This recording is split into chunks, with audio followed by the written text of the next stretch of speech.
Mercury Events. உங்க ஈவெண்ட்ஸை எங்களோட plan பண்ண இப்போவே ஸ்க்ரீன்ல தெரியிற நம்பருக்கு கால் பண்ணுங்க.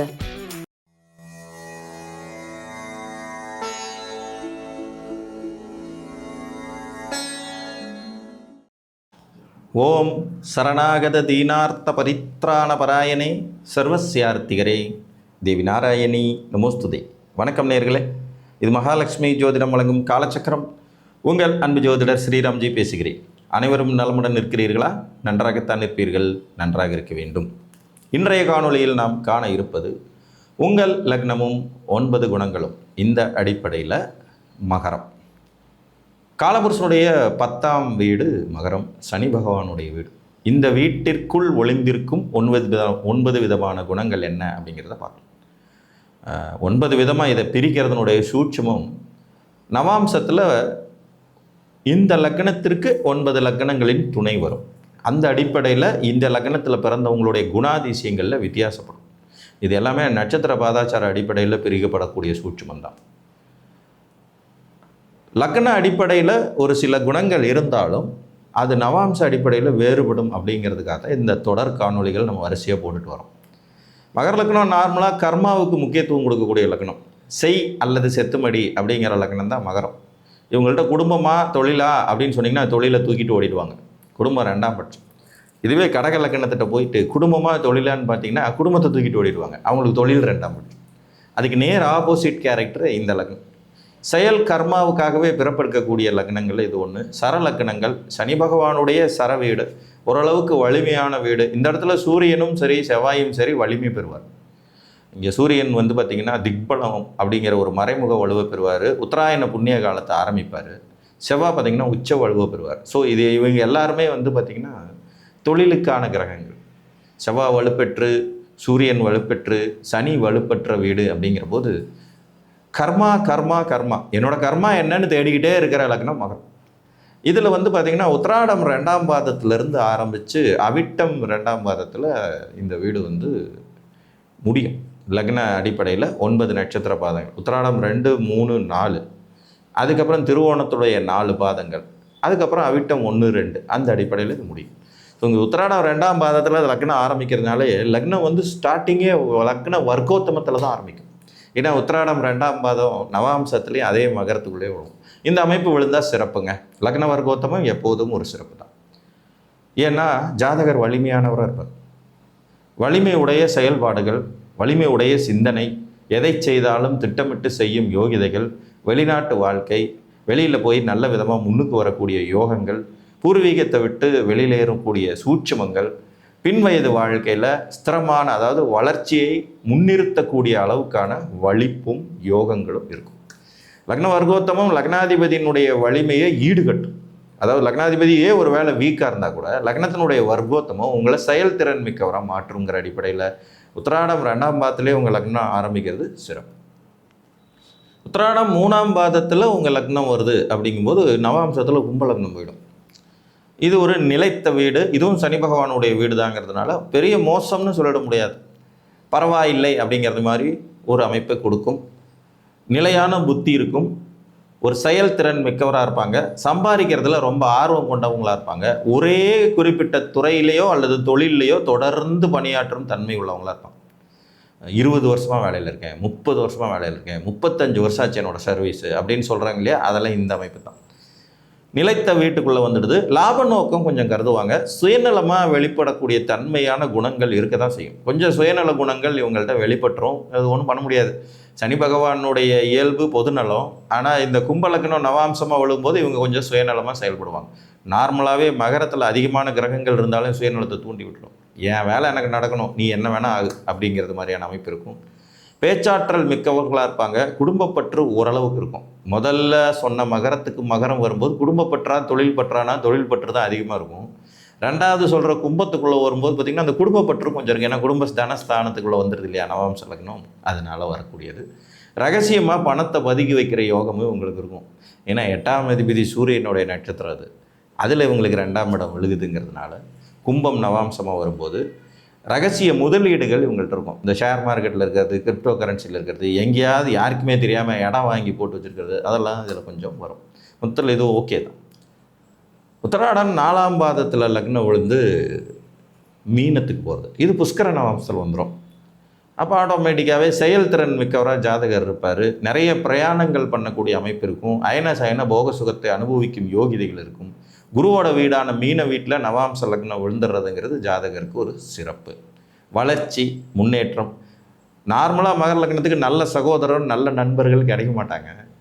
ஆனால் இந்த அமைப்பில் பிறந்தவங்களுக்கு கொஞ்சம் நல்ல நண்பர்கள் கிடைப்பாங்க. வாழ்க்கையவே புரட்டி போடுற மாதிரி சில நல்ல ஐடியா கொடுக்கக்கூடிய நண்பர்கள், உறவினர்கள், உதவி புரியும் நபர்கள் கிடைப்பாங்க. அதில் இவங்களுக்கு வேலைக்காரங்க சூப்பராக அமைவாங்க. இந்த மகர லக்னத்துக்கு 3ஆவது லக்னமான மீனம் நவாம்ச லக்னமாக உங்களுக்கு விழுந்ததுன்னா உயிரை கொடுக்குற வேலைக்காரங்க கிடைப்பாங்க. அதன் மூலமே நீங்கள் தொழிலில் தொடர்ந்து வளர்ச்சி அடைய முடியும். புதுசாக ஐடியாக்கள் கிடச்சிக்கிட்டே இருக்கும். கொஞ்சம் ஜாலியான ஆளாகவும் இருப்பாங்க. ரொம்ப சீரியஸாக இருக்கக்கூடிய லக்னம் மகரம். பட் நவாம்சத்தில் மீனை விழுந்துருச்சுன்னா ஜாலியான டைப்பாக இருப்பாங்க. கொஞ்சம் லக்ஸீரியஸ் வாழ்க்கையை வாழணுங்கிற ஆசையும் அனுபவங்களும் இருக்கும். இதுவும் ஒரு மாதிரி விரும்பத்தகுந்த லக்ன அமைப்பு தான், ஒன்றும் மோசம் இல்லைன்னு சொல்லிடலாம். ஸோ இப்போ மகரத்துக்கு மகரமே விழுகிறது, மகரத்துக்கு கும்பம் விழுகிறது, மகரத்துக்கு மீனம் விழுகிறது. இந்த 3மே சிறப்பான அமைப்பு. இதில் ஒரு குறை சொல்லிட முடியாது. அடுத்து 4ஆவதாக திருவோணம் 1ஆம் பாதத்தில் லக்னம் விழும்போது மேசம் விழும். ஒரு சரவீடு இன்னொரு மறு சரவீடுன்னு விழுகிறது, இதுவும் சிறப்பு. ஆனால் அதே நேரத்தில் செவ்வாய் இவங்களுக்கு கொஞ்சம் ஆகாத ஆளுங்கிறதுனால இளமை அவ்வளோ நல்லா இருக்காது. பிறந்ததுலேருந்து ஒரு 15-20 வயசு வரைக்கும் நிறைய துன்பங்கள் அனுப்பிடுவாங்க. கல்வியில் தடை, தாயாளருடைய அன்பு கிடைக்காம போய்டுறது, சொத்து பத்துகள்னால பிரச்சனை ஏற்படுறது, ஜாதகருக்கே உடல் நலிவு ஏற்படுறது. ஏன்னா இது நீச்ச வீடு சனிக்கு. மேசம் நவாம்சத்தில் வரும்போது சர வீடு தான், வலிமையான வீடு. ஆனால் சனிக்கு நீச்ச வீடு. அப்போ ஆட்டோமேட்டிக்காக ஜாதகர் இளமையில் துன்பப்பட்டுருவார். நிறைய சிரமங்கள், நிறைய படிப்பினைகள், நிறைய கெட்ட பேர், நிறைய அவமானம் இதெல்லாம் சந்திச்சுட்டு ஒரு மாதிரி ஸ்ட்ரகிள் ஆகி மிடில் ஏஜ், ஒரு காலேஜ் முடிக்கிற ஏஜ் 21 வயசு 22 வயசுலேருந்து அங்கேருந்து ஒரு மாதிரி ஸ்டடி ஆகிட்டு அதுக்கப்புறம் டாப் மோஸ்ட்டாக முன்னுக்கு வருவாங்க. நல்ல வளர்ச்சி, முன்னேற்றம் பின் வயதுகளில் இருக்கும். சுயதொழில் புரிவதற்கு இது ஒரு அருமையான அமைப்பு. சொந்த பிஸ்னஸ் பண்ணலாமான்னு கேட்குறவங்களுக்கு நான் மேக்ஸிமம் லக்ன வர்க்கோத்தமம் பார்ப்பேன். லக்னத்தின் வலிமையான நவாம்சம் கிடைக்குதாங்கிறத சூட்சுமமாக கால்குலேஷன் பண்ணுவேன். அதில் இந்த மகர லக்னத்தில் பிறந்துட்டு மேச லக்ன நவாம்சமாக விழுந்து திருவோணம் 1ஆம் பாதம் கிடச்சிருச்சுன்னு வச்சுக்கோங்க, அருமையான அமைப்பு. சொந்த பிஸ்னஸ் தைரியமாக பண்ணுங்கள், இறங்கி அடிங்க அப்படின்னு சொல்லுவோம். வலிமையான யோகத்தை தரக்கூடியது. ஆனால் முன்னாடி வயசில் அவங்க நிறைய கஷ்டப்பட்டிருப்பாங்க. விபத்துகளெல்லாம் கூட சந்தித்து எலும்பு முறிவு, இந்த உடம்புக்குள்ளே பிளேட் வைக்கிறதெல்லாம் இந்த அமைப்பு தான். சனியும் செவ்வாயும் சம்மந்தப்படுறாங்களே, இவங்க எப்பயுமே வண்டி வாகனத்தை இயக்கும் போதும் சரி, கூர்மையான பொருள்களை இயக்கும் போதும் சரி ரொம்ப கவனமாக இருக்கும். ஒரு மகர லக்னத்தில் பிறந்து நவாம்ச மேச லக்னத்தில் பிறந்தவருக்கு கரெக்டாக 22 வயசு ஆக்சிடெண்ட், 2 வீலரில் போய் ஒரு காலை எடுத்துட்டாங்க. செயற்கை காலோட நிகழ்வு. இது நான் அவருக்கு 14 வயசுலேயே சொல்லிட்டேன். ஜாதக பலன் இது விபத்துக்கு வாய்ப்பு இருக்கிற ஜாதகம், ரொம்ப கவனமாக இருக்கணும். வண்டியை வேகமாக ஓட்டவே கூடாது. ஆனால் அந்த பையன் எடுத்தாலே 100 கிலோமீட்டர் ஸ்பீடில் தான் ஓட்டுவார். அந்த மாதிரி ஆள். விளைவுகள் முன்கூட்டியே நமக்கு தெரிஞ்சிட்டாலும் அதை சம்மந்தப்பட்ட நபர்கள் அந்த அறிவுரைகளை ஃபாலோ பண்ணுவாங்கன்னு சொல்ல முடியாதே. நம்ம பேசுகிற அன்னைக்கு ஃபாலோ பண்ணுறேன் மண்டையாட்டுவாங்க. அதுக்கப்புறம் நம்ம தொடர்ந்து அவங்கள நாம் ஃபாலோ பண்ணிக்கிட்டு இருக்கவும் முடியாது இல்லையா? ஸோ உங்களுக்கு நவாம்ச லக்னம் மேசமாக விழும்போது வாகனம், கூர்மையான ஆயுதங்கள், எலக்ட்ரிக்கல் எலக்ட்ரானிக் பொருட்களில் கவனமாக இருங்க. பட் இது நிச்சயமாக ஜெயிக்கக்கூடிய ஒரு அமைப்பு. அதனால் நல்லாயிருக்கும். திருவோணம் 2ஆம் பாதத்தில் லக்னம் விழுந்தது ரிஷபத்துக்கு போயிடுது. இது ஒரு அருமையான அமைப்புங்க. அதே ஸ்தானம் பூமி லக்னம், இது பூமி தத்துவம், அங்கேயும் பூமி தத்துவம். தன குடும்ப வாக்கு ஸ்தானத்துக்கு போயிடும். மகர லக்னத்தில் நல்ல குடும்ப பாசமும் குடும்பப்பற்றும் ரொம்ப இணக்கமான சூழ்நிலையில் குடும்பத்தாரோடு இருக்கிறதும் இந்த அமைப்பில் தான் வரும். கவர்ச்சிகரமான மனிதர்களாகவும் இருப்பாங்க. நார்மலாக மகரம் கொஞ்சம் கரண்டு முரடாக இருக்கும். இந்த அமைப்பு வந்துருச்சுன்னா கொஞ்சம் கவர்ச்சிகரமாக இருப்பாங்க.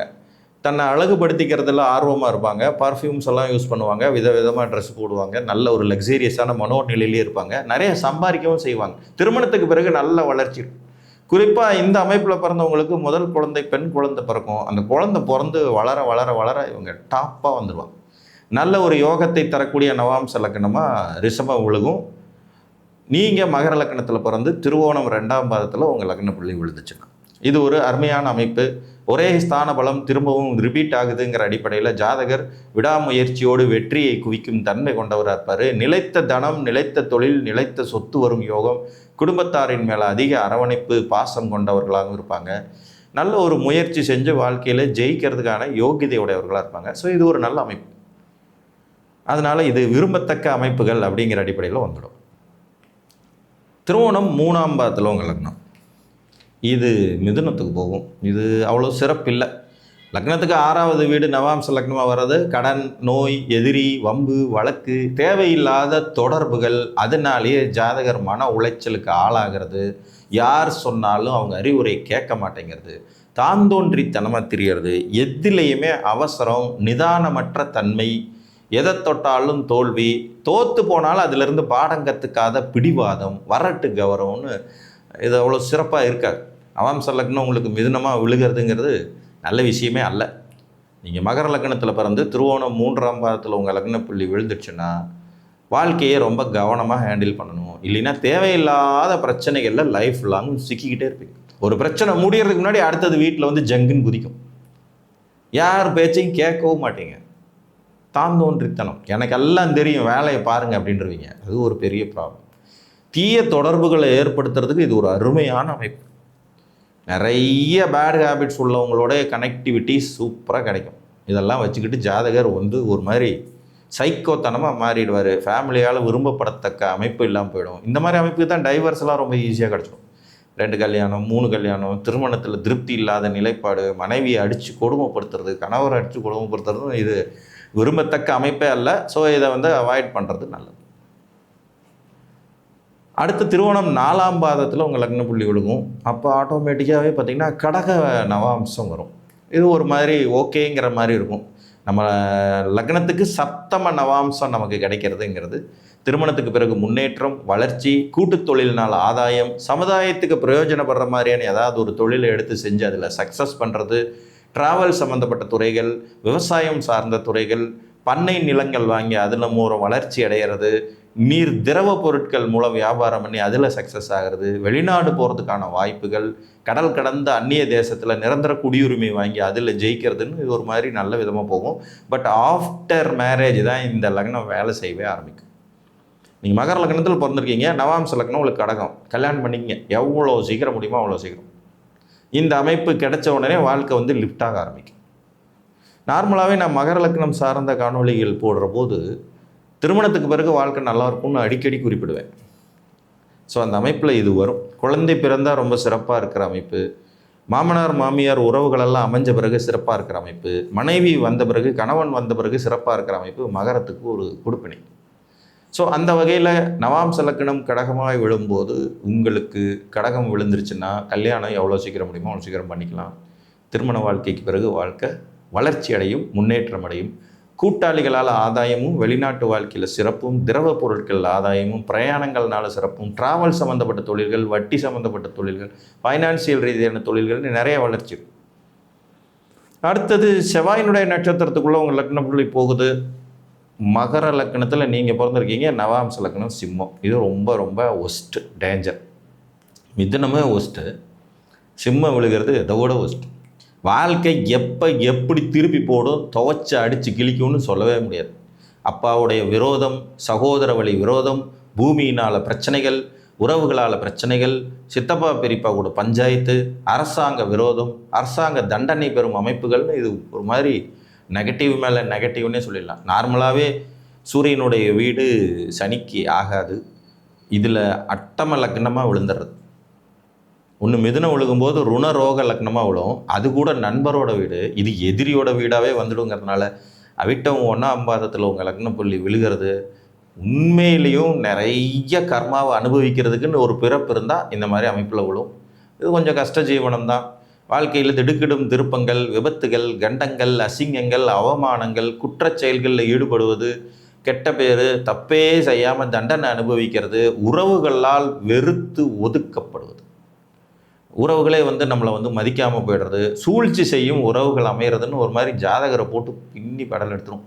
லக்னம் நல்லா வலுவாக இருந்து லக்னாதிபதி ஏதாவது சிறப்பாக இருந்தால் சொந்த ஊரை விட்டு எங்கேயோ கண்காணாத ஊருக்கு போயிட்டு வாழ்க்கை ஏதோ ஒரு மாதிரி நல்லா போகும்னு எடுத்துக்கலாம். இது தனிப்பட்ட ஜாதகத்தின் நிலைப்பாடையும் கொஞ்சம் பார்க்கணும்.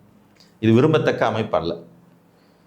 அடுத்து அவிட்டம் 2ஆம் பாதத்தில் உங்கள் லக்ன புள்ளி விழுகும். இது வந்து கன்னிக்கு போயிடும். இது ஒரு மாதிரி ஓகே அப்படிங்கிற லெவலில் இருக்கும். ரிஷபமும் கன்னியும் ஒரே திரிகோணம், ஜென்மம் அணுஜென்மம் திருஜென்மம்னு வர்றதுனால இது ஒரு மாதிரி ஓகே. இதில் ஏன் இந்த ஓகேங்கிறது வருதுன்னா அது காலபுருஷனுக்கு 6ஆம் வீடு. நல்ல வேலை கிடைக்கும், நல்ல உத்தியோகத்தில் வலிமை அடையக்கூடிய முயற்சி அடையக்கூடிய யோகிதைகள் இருக்கும். கடன் நோய் லைஃப் லாங்கும் கொஞ்சம் வாட்டிக்கிட்டே இருக்கும்னாலும் கூட ஜாதகர் தொடர்ந்து முயற்சி செஞ்சு முன்னுக்கு வருவார். Hard work is never fail அப்படிங்கிறத இவங்ககிட்ட தான் பார்க்கலாம். 24 மணி நேரம் இருக்குன்னா 20 மணி நேரம் வேலை பார்த்துட்டே இருப்பாங்க, சிந்திச்சுக்கிட்டே இருப்பாங்க, செயல்பட்டுக்கிட்டே இருப்பாங்க. உத்தியோகத்தில் வலிமையாக முன்னுக்கு வரக்கூடிய அமைப்புகளை இது கொடுக்கும். அஃப்கோர்ஸ் சொந்த பிஸ்னஸ் பண்ணாலும் கூட தன்னை மட்டுமே நம்பி ஜெயிக்கக்கூடிய யோகிதைகளை தரும். வீடு வாசல் வசதி வாய்ப்புகள்லாம் மிடில் ஏஜில் கண்டிப்பாக 1 by 1 கிடச்சிடும். நிறைய தொடர்புகளை இதுவும் ஏற்படுத்தும். ஆனால் அந்த தொடர்புகளை எப்படி தனக்கு சாதகமாக பயன்படுத்திக்கணுங்கிறது சாமர்த்தியம் கொண்டவர்களாக ஜாதகர் இருப்பார். ஸோ மகர லக்னத்துக்கு நவாம்ச சூட்சுமங்களில் பார்த்திங்கன்னா விரும்பத்தகாத அமைப்பு அப்படின்னா மிதுனம் விழுகிறதும் சிம்மம் விழுகிறதும் மட்டும்தான். மற்றதெல்லாம் ஒரு மாதிரி மேனேஜ் பண்ணிக்கக்கூடிய யோகிதை கொண்டவர்களாகவே ஜாதகர்கள் இருப்பார்கள் என்று கூறி மீண்டும் ஒரு காணொளியில் உங்களை வந்து சந்திக்கும் வரை உங்களிடமிருந்து அன்புடன் விடைபெற்றுக் கொள்வது உங்கள் அன்பு ஜோதிடர் ஸ்ரீராம்ஜி. நன்றி, வணக்கம்.